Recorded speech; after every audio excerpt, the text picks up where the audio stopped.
하나님의 말씀은 잠언 1장 1절에서 7절 말씀입니다. 다윗의 아들 이스라엘 왕 솔로몬의 잠언이라. 이는 지혜와 훈계를 알게 하며 명철의 말씀을 깨닫게 하며 지혜롭게 공의롭게 정의롭게 정직하게 행할 일에 대하여 훈계를 받게 하며 어리석은 자를 슬기롭게 하며 젊은 자에게 희식과 근신함을 주기 위한 것이니 지혜 있는 자는 듣고 학식이 더할 것이요 명철한 자는 지략을 얻을 것이라. 잠언과 비유와 지혜 있는 자의 말과 그 오묘한 말을 깨달으리라. 여호와를 경외하는 것이 지식의 근본이거늘 미련한 자는 지혜와 훈계를 멸시하느니라. 아멘. 그동안 못 보던 가족들 함께 모이면서 지난 한 해 동안 하나님께서 베풀어 주신 은혜를 기억하고 그것을 감사하는 그 마음이 오늘 우리를 내일로 이끌어가면서 새로운 능력으로 함께할 줄로 믿습니다. 오늘은 우리 아이들과 함께 하는 말씀 나눔 9월 한 달은 시가서입니다. 그래서 9월 첫 주에 욥기, 그리고 지난주에 시편, 그리고 오늘은 잠언입니다. 하나님으로 시작하라, 이런 말씀 오늘 드리겠습니다. 중국 고대 송나라 때 재상인 마지절이라고 하는 사람이 있었습니다. 근데 서화에 일각이 있었는데 당연히 그림을 수집해서 감상하는 것을 낙오로 삼았더랍니다. 특별히 당나라 때 이름난 화가였던 대주의 작품 투를 좋아했는데 얼마나 애지중지했는지, 혹시 습기가 찰까봐 날씨가 좀 화창한 그런 날에는 틈만 나면 마루에 펴놓고 그것을 감상도 하고 말리기도 하고 그랬답니다.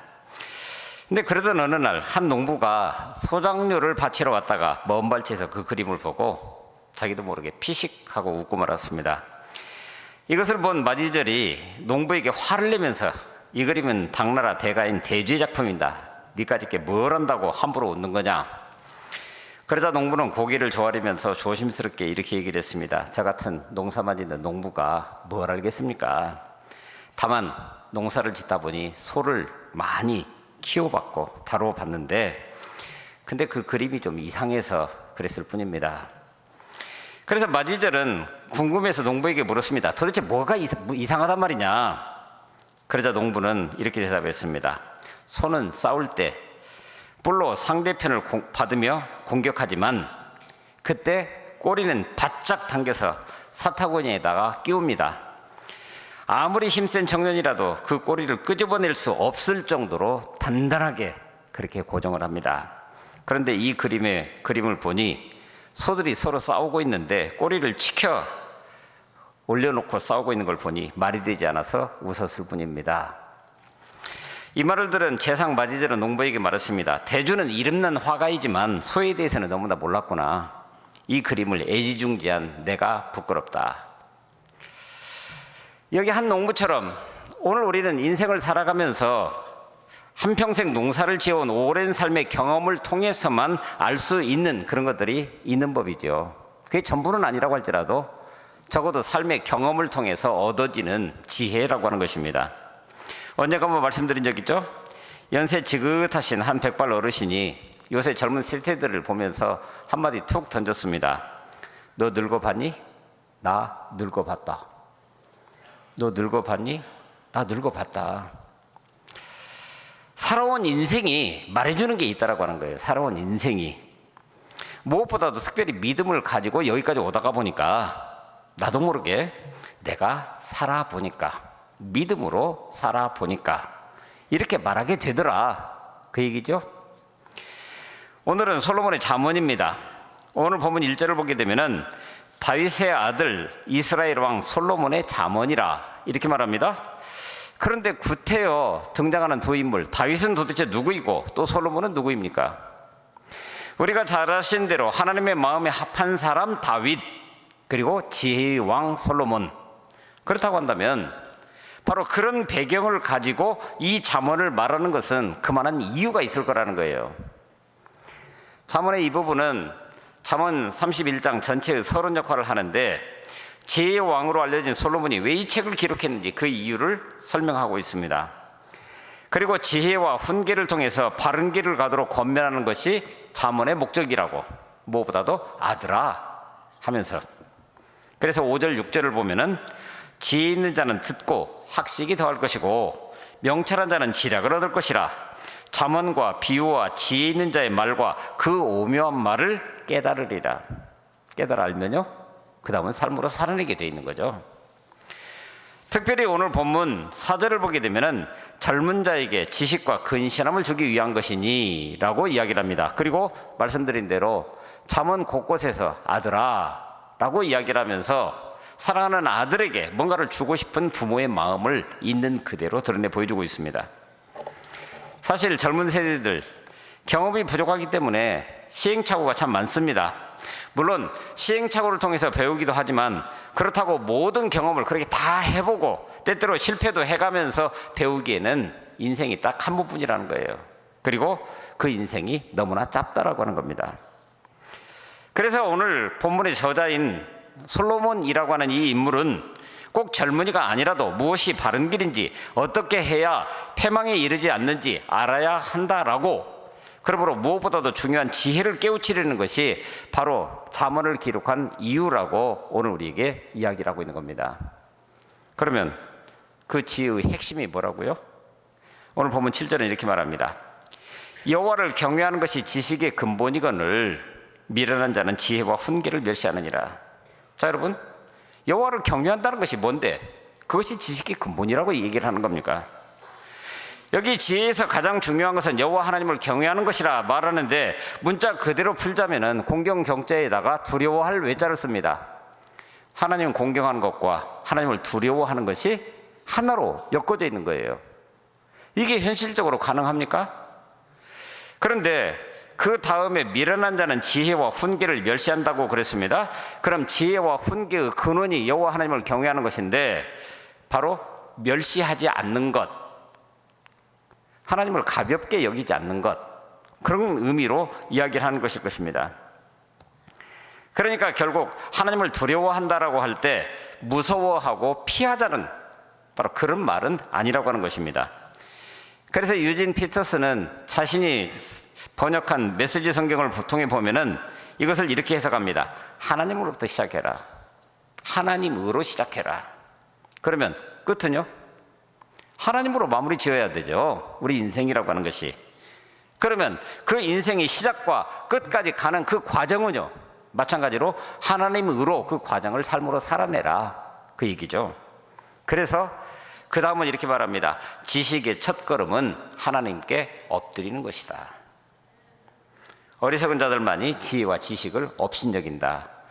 바로 지혜와 지식의 근원이 하나님이라고 한다면 어리석은 자들만이 하나님을 업신여긴다, 이렇게 바꿔놔도 틀린 말이 아니라고 하는 거예요. 하나님을 믿는다는 게 도대체 뭡니까? 순간마다 들려오는 하나님의 말씀에 귀를 기울이면서 살아가는 것을 말하는 겁니다. 하나님의 말씀은 그저 그렇고 그런 그저 지나가는 소리가 아닙니다. 특별히 귀담아 들을 준비가 된 사람들에게는 그 하나님의 말씀이 늘 새롭게 다가오게 되죠. 사실 그렇잖아요. 오늘 우리가 살아가는 세상을 한번 생각해 보십시다. 누구나 다 이렇게 되었으면 하는 바람이 있습니다. 나 자신에 대해서도 그런 바람을 가지고 있고, 그리고 나의 후세대, 아들, 딸 또는 손자, 손녀들을 향해서도 마찬가지로 이런 바람이라고 하는 게 있습니다. 그런데 실제에 있어서 그 바람이 바람으로 끝나지 현실화되는 것이 얼마나 되던가요? 뭐랄까, 뭔가 부조화를 이루는 것 같은 그런 세상 속에서 우리가 지금 살아가고 있다는 거예요. 근데 그럼에도 불구하고 오늘 우리가 우리 세상을 살아간다는 것은 무엇을 말합니까? 그래서도 사람들은 흔히 인생을 길이라고 하는 은유를 통해서 뭔가를 얘기를 하죠. 인생길 또는 인생의 여정. 그래서인지 저도 자주는 아니지만은 뭔가 좀 깊이 생각할 일이 있으면 길을 나섭니다. 그리고 무작정 걷습니다. 우리 인생 자체가 그렇게 도상에선 존재니까. 그러다가 보면은 지금 내가 걷고 있는 그 길을 통해서 내 인생의 길을 돌아볼 수 있는 기회가 있더라는 거예요. 때로는 서늘한 숲 그늘도 만납니다. 또 때로는 뙤약볕 아래를 걸어야 할 때도 있습니다. 또는 뜨겁게 달아온 돌짝이 널려져 있는 자갈밭을 걸을 때도 있습니다. 지금 어디를 걷는다고 한다면, 그런데 우리 인생길이 꼭 그렇더라는 거예요. 짧은 오르막길을 걸으면서도 그저 괜히 숨가 빠지는 것 같아 보이고, 또는 등산이나 어떤 길을 갈 때 느끼는 것처럼 인생이란 어쩌면 지루한 일상의 반복이 지속되고 있는 그런 모습들. 그러고 보니 지금 내가 이 길을 잘 가고 있는 거 맞아? 이런 의문이 들기도 합니다. 그래서 우리 인생길이란 게 정답이 없는 길을 가고 있으면서도 스스로 정답을 만들어 가면서 묵묵히 걸어가는 길 아닐까, 이런 생각도 하게 되는 거죠.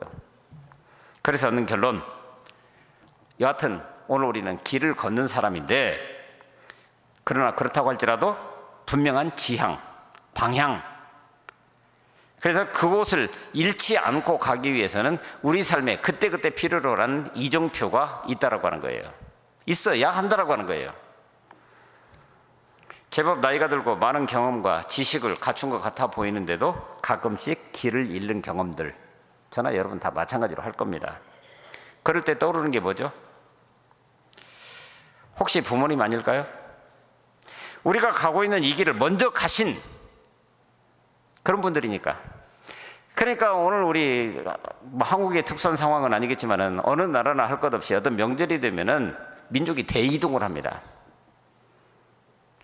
설, 추석 이런 때 보게 되면은 올해도 보니까 하루 사이에 600 몇십만 대 차들이 서로 오갔더라고요. 왜 그렇게 합니까? 고향에 가면 그저 툭 하고 던지면서 지나가는 말처럼 무엇인가 우리 귀에 박히는 그런 언어들이 있다라고 하는 거예요. 아니, 말하지 않아도 그냥 거기에서 어떤 느껴지는, 그래서 우리보다는 더 많이 배우지 못한 것 같아 보여도 삶에 대한 통찰력이라고 할까요? 이런 것들이 그냥 삶에서 풍겨나오는 부모님이 거기 계시니까 그 자체로 오늘 우리는 새로운 미래를 꿈꿀 수 있다고 하는 거예요. 그래 놓고 보니까 이처럼 우리가 그토록 목말라 찾고 있던 소위 지혜란 것이 멀리 있는 게 아니라 아주 가까이 있고, 또 우리의 삶은 이처럼 단순한 건데 어쩌면 우리가 현실에 매몰되어서 삶을 너무나 복잡하게 살고 있는 것은 아닐까, 이런 생각도 해보게 됩니다. 그러다 보니 바람 부는 대로 이리저리 나붓기는 갈대처럼 우리 마음은 속절없이 흔들립니다. 하루에도 몇 번씩 희망과 절망, 기쁨과 슬픔, 감사와 노여움 사이를 오가기도 하고, 하루에도 몇 번씩 천당과 지옥을 왔다 갔다 하는 게 우리 인생이에요. 그러니 우리 마음에 고요함이 없습니다. 외부 세계의 영향에 얼마나 민감한지 오늘 우리 스스로를 보면 그렇다는 거예요. 그러다 보니 원래는 한 복음성가 가수가 복음성가로 작곡한 작곡한 노래인데, 몇 년 전에 어떤 가수가 불러서 유명해진 노래가 있습니다. 가시나무라고 하는 그 노래. 내 속엔 내가 너무나 많아 당신의 쉴 곳 없네. 내 속에 헛된 바람들로 당신의 편할 곳 없네. 내 속엔 내가 어쩔 수 없는 어둠 당신의 쉴 자리를 뺏고, 내 속에 내가 이길 수 없는 슬픔 무성한 가시나무 숲 같아. 바람만 불면은 그 메마른 가지 서로 부대끼며 울어대고, 쉴 곳을 찾아 지쳐 날아온 어린 새들도 가시에 찔려 날아가고, 바람만 불면 외롭고 또 괴로워서 슬픈 노래를 부르던 날이 많았는데, 그런데도 불구하고 내 속에 내가 너무나 많아. 내가 너무나 많다고 보니까 내가 지금 어디에 서 있는지도 뭘 하고 있는지도, 정작 내 안에 머물러야 할 그 존재가 누구인지도, 그분 자체가 정말 계시나? 어떻습니까? 저와 여러분 속에서도 지금 여전히 내가 너무나 많습니까? 중국 고전에 장자라고 하는 책이 있는데, 그 책에 보면 그 책의 주인공 장자가 낮잠을 자다가 꿈을 꿉니다. 그런데 그 꿈속에서 나비가 됐습니다. 그래서 깨어나서 제자들과 함께 토론을 합니다. 잠들어서 꿈꾸고 있는 나가 진짜 나인가? 아니면 꿈속에 나비가 된 나가 진짜 나인가? 자, 여러분들 답은 어떤 겁니까? 꿈꾸고 있는 나가 납니까? 아니, 꿈꾸고 있는데요? 의식이 없는 상태인데요? 거의 무의식 상태인데요?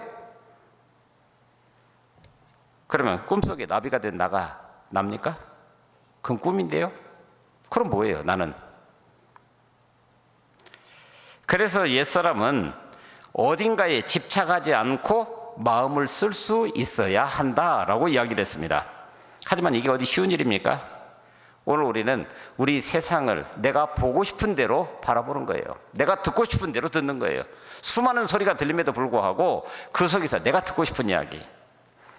그러다 보니까 요새 지금 우리가 그러는 것처럼 똑같은 사안도 이익이나 입장, 친소관계에 따라서 전혀 달리 평가합니다.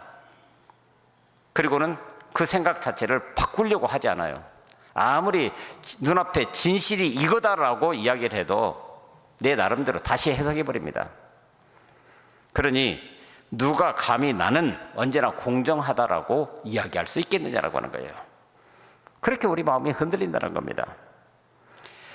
그러기에 마음을 제대로 쓰고 살려면 바로 피아노를 조율하듯이 오늘 우리 마음을 조율할 수 있어야 되는 거예요. 그래서 좀 찾아봤더니 피아노를 정기적으로 조율해야 한다는데 그때 기본 음으로 삼는 것이 건반 중에서 49제 건반이 내는 라 음이다. 그게 무슨 말인지는 모르겠어요. 어쨌든 49제래요. 근데 그게 우리가 음역에서 듣는 소리 중에 가장 정확하게 민감하게 들리는 소리 같아요, 느낌에. 그러니까 결국 그 소리를 낸다라고 하는 이것은 그 조율의 핵심이 무엇인가 기준, 기본에 맞추어서 다른 소리를 평가한다는 얘기죠. 그러면 오늘 우리 삶을, 우리 마음을 조율하고 한다면 저와 여러분들에게 있어서 그 기본 또는 기준 음이 도대체 뭡니까? 오늘 우리에게 주신 말씀은 하나님의 말씀이라는 거예요. 그게 기준음이라는 거예요. 그렇게 내 인생의 기본 혹은 기준음으로 삼는 방법 어떻게 가라고요? 오늘 본문에 이어서 잠언서 자체가 그렇지만 지혜에 대해서 쭉 이야기를 하면서도 의인의 삶과 악인의 삶을 가릅니다. 4장쯤에 가면 그렇게 됩니다. 그래서 4장에 보게 되면은 20절 21절에서 이렇게 얘기합니다. 아들아 내가 하는 말을 잘 듣고 내가 이르는 말에 귀를 기울여라. 이 말에서 한시도 눈을 떼지 말고 너희 마음속 깊이 잘 간직하여라. 동어 반복이죠. 잘 들어라. 귀를 기울여라. 한시도 눈을 떼지 마라. 마음속 깊이 간직하라. 한마디로 얘기하면 집중하라는 거예요. 말씀에 집중하고 그 말씀이 도대체 뭐냐라고 하는 것을 보라는 거예요. 그런데 집중이라고 하는 한자말을 찾다가 집중이 두 개의 한자말이 있더라고요. 하나는 모을 집자를 써서 집중이 있고 다른 하나는 잡을 또는 지킬 집자를 써서 집중이 있더라고요. 그런데 그것이 하나님의 말씀하고 견주어서 보니까 예를 들어서 하나님의 뜻이야말로 오늘 우리가 따라야 될 어떤 핵심 가운데 중이라고 한다면 그 뜻에 우리 마음을 모을 수 있어야 되고, 그렇죠? 모을 집자니까. 그리고 그것을 꼭 붙들어야 한다라고 하는 거예요. 잡아야 된다는 거예요. 붙드는데 그치지 않고 그것을 꼭 지켜나가야 됩니다. 하나님의 말씀을 꼭 붙들 때 우리 속에는 흔들리지 않는 중심이 생기기 때문에 그렇습니다. 외적 상황이 어떻게 변하든 이리저리 흔들리지 않는 든든함이, 그래서 우리가 삶은 삶의 토대에 끊임없이 어떤 길을 걷고 있는 존재이면서도 흔들리지 않는 그 든든함을 가지고 그 길을 가는 거죠. 그런데 문제는 우리에게 닥쳐오는 형편에 따라서 하나님의 말씀 그 자체를 외면하거나 때때로는 내 생각으로 바꾸어서 왜곡시키기도 한다라고 하는 거예요. 그러므로 오늘 우리 인생이라고 하는 것은 평행 저울 위에 놓여 있는 것 같아서 오늘 우리가 양쪽이 팽팽하게 맞서고 있는 상황, 그렇죠? 한쪽은 하나님의 말씀이 그 저울 위에 올라가 있습니다. 그리고 내 삶이 여기 올라가 있습니다. 균형이 이루어지고 계십니까? 균형이 이루어지고 계십니까? 영육 간에 팽팽한 균형을 이루고 있는지 우리가 늘 살펴봐야 됩니다. 그렇기에 어떤 경우에도 우리 삶을 바른 길로 인도해줄 그 말씀과 만날 수 있어야 됩니다. 말씀에 귀를 기울이고 사는 사람들의 고백, 바로 하나님을 믿는다라고 하는 것은 바로 그분의 말씀을 우리 길로 삼아서 그 길을 가면서 그 길을 살아간다라고 하는 그런 뜻을 가지고 있다라고 하는 겁니다. 영국 성공의 수장인 캔터베리 대주교를 지냈었던 로안 윌리엄스라고 하는 분, 크레도라고 하는 라틴어, 나는 믿습니다라고 하는 그런 단어인데 그 단어의 의미를 이렇게 설명을 합니다. 나는 믿나이다 전능하신 하나님 아버지라고 우리가 고백할 때 그 고백은 내가 내 삶을 어디에 단단히 붙들어 맬 것인지, 어디서 나의 근본 본향을 찾을 것인지에 대한 선언의 출발점입니다. 뭐라고요? 출발점이라고. 바로 우리 믿음의 고백이라고 하는 것은 우리 인생 전체를 이끌어가지만 일단 그 인생을 이렇게 살겠습니다라고 첫 발을 내딛는 거라고 하는 거예요. 그러니까 아까 말씀하면서 유진 피터슨이 뭐로 시작하라고요? 하나님으로 시작하는 거예요. 그게 우리 믿음이에요. 그런데 오늘 우리의 믿음의 여정을 마무리 지을 때가 있습니다. 그때도 하나님으로 우리의 인생을 마무리 지을 수 있습니까? 우리의 믿음을? 그러면 그 사이에 우리 지금 현재 길을 가고 있는 그 도중에 있는 그런 상황 속에서는요, 믿는 이들은 자기 힘이 아니라 우리 인생을 주관하시는 분, 그분을 신뢰하는 거예요. 그러므로 우리 삶 속에서는 믿는 구석이 있어서 흔들리지 않는 겁니다. 낙심하지 않는 겁니다. 사도 바울이 말했던 것처럼 인간의 지혜보다도 하나님의 어리석음이 더 낫고, 인간의 가능성이 끝난 곳에서 하나님의 가능성이 또 열려가는 것을 우리가 보는 거예요. 그래서 지금 눈앞에 보이는 현실에 매몰되어서 그것이 낙심하게 하고 좌절하게 하고, 그러므로 내 삶이 흔들려가는 것이 아니라 하나님이 지금도 나를 통해서 늘 새 일을 시작하고 계심을 신뢰하기 때문에 그것을 뛰어넘어서 내 일을 볼 수 있는 겁니다. 그런데 그럼에도 불구하고, 그래서 다시 한번 오늘 우리가 주님을 믿는다라고 하는 것이 무엇인지 분명히 알아야 됩니다. 우리가 믿는다라고 하는 이것, 그저 우리가 이론적으로 알고 있는 것처럼 예수 그리스도의 십자가를 통해서 죄사함과 의롭다움을 얻고 하나님의 자녀가 된다라고 하는 어떤 추상적인 사실을 그냥 받아들이는 것, 이것으로 끝나는 것이 아니라, 그러면 그 다음은 어떻게 될 거냐, 이것에 대한 답을 내야 되는 거란 말이에요. 그래서 로버트 멍어라고 하는 분이 내 마음 그리스도의 집이라고 하는 작은 팜플렛 같은 책을 썼습니다. 예수님을 믿고 난 다음에 구주로 믿었는데 정말 그 주님을 나의 주인으로 내 마음의 방에다가 모셔드렸는지, 실제로는 모시고 살지 못했던 사람이 예수님을 정말 마음의 집에 주님으로 영접하고 되어진 일을 우화처럼 써놓은 그런 책입니다. 그 내용을 요약하면 이렇습니다. 주인공이 예수님을 마음에 영접한 다음에 예수님과 함께 자신의 마음의 집 여기저기를, 마음의 방 여기저기를 안내하면서 경험한 이야기, 서재에 들어갔다가, 자, 여러분들의 마음의 서재는 어떤지 한번 보십시오. 차마 보여드릴 수 없는 책과 잡지, 벽에 걸린 그림 때문에 당황하고 말았습니다. 주방에 들어갔더니 주님께 대접해 드릴 만한 마땅한 것이 없었습니다. 여러분들 주방 어떻습니까? 자신의 식욕만 채우는 탐식으로 살아왔던 지난 날들이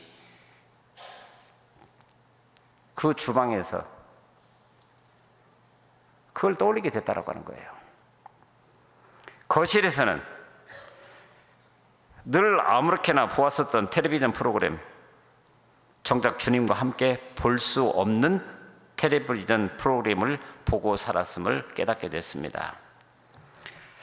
작업실에 가서 무엇인가 자기의 노력으로 수많은 것들을 만들어냈다고 생각했는데 얼마나 초라한 것인지, 주님의 힘을 의지하지 못하고 산 것은 다 실패인 것을 거기서 깨달았습니다. 내 마음의 방, 오락실, 자신이 예수님과 함께 할 수 없는 오락에 빠져 지금까지 살아왔던 것을 깨달았습니다.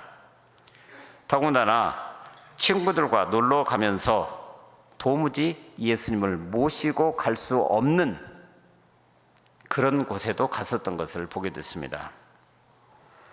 침실에서의 자신의 모습 너무나 부끄러웠습니다.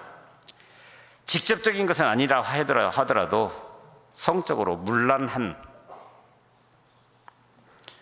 그리고 정말 주님께 보여드릴 수 없는 비밀의 방도 내 마음의 집 한 구석에 있었습니다. 마무리하면서 너무나 바빠서 정신없이 출근하던 그날, 그런 거실을 지나치다가 예수님께서 홀로 벽난로 앞에 앉아 계신 것을 보았습니다. 마음의 방입니다. 마음의 집입니다. 그래서 조심스럽게 주님께 다가가서 주님, 아침마다 늘 거기에 계셨습니까? 그러자 주님은 흔연히 말합니다. 그럼.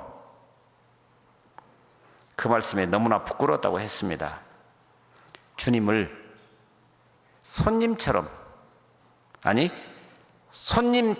아닌 상태로 내 마음의 방에 모시고 있더라는 거예요.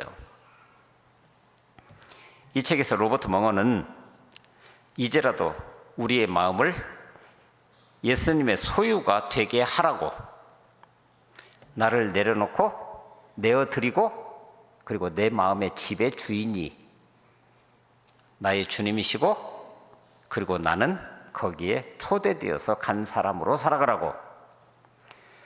분명히 성경은 내 안에, 그리고 주님 안에 내가, 그렇게 말하는데 그게 아니라 그냥 내 자체를 주님 앞에 드리고, 소유권을 이전에 드리고, 내가 그냥 그 안에 머무는 그런 상태로, 그러면 주님은 우리와 늘 함께 하실 거라고.